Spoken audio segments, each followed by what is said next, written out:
Barangay 5 ng Daet at Rotary Club of Daet North nagsama-sama para ihanda ang bawat isa sa mga proyektong isasagawa sa kanilang barangay.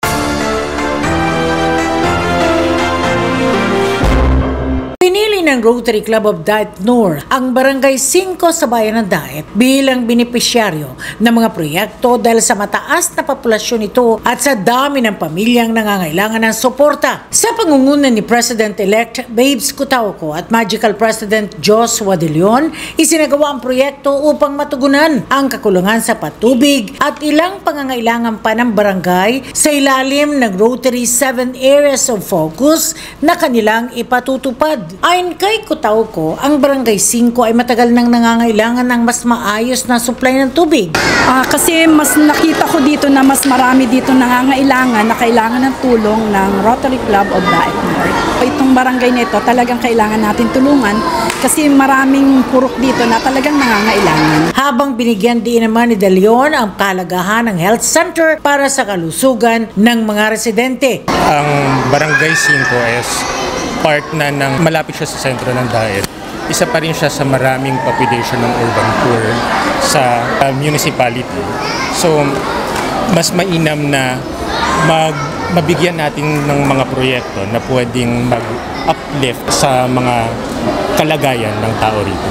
Nagpahayag naman ng pasasalamat si punong barangay Agarinyon sa Rotary Club of Daet North sa pagpili sa kanilang barangay sa kabila ng pagkakaroon ng 282 barangay sa Camarines Norte. Siyempre po masayang-masaya ako bilang kapitan ng Barangay 5 na out of 282 barangay ng Camarines Norte, ang Barangay 5 po ang napili ng Rotary Club of Daet North para bigyan ng tulong, ng pagmamahal dahil alam naman nila na ang Barangay 5 po ay mayaman lang sa panlabas na anyo, pero yung kaloob-looban ng Barangay 5 po ay meron pa po talaga kaming mga pamilya na dapat tulungan, bigyan ng pagkalinga at pagmamahal. Ipinahayag din niya ang patuloy na pagsuporta ni Cotauco na bago pa man maging Rotarian ay nagbibigay na umanito ng tulong sa Barangay 5, kabilang na ang donasyon ng lupa para sa pagtatayo ng simbahan. Napakalaking pasasalamat ko po lalong-lalo na sa President-elect na si Babes Cotauco na barangay po namin ang napili.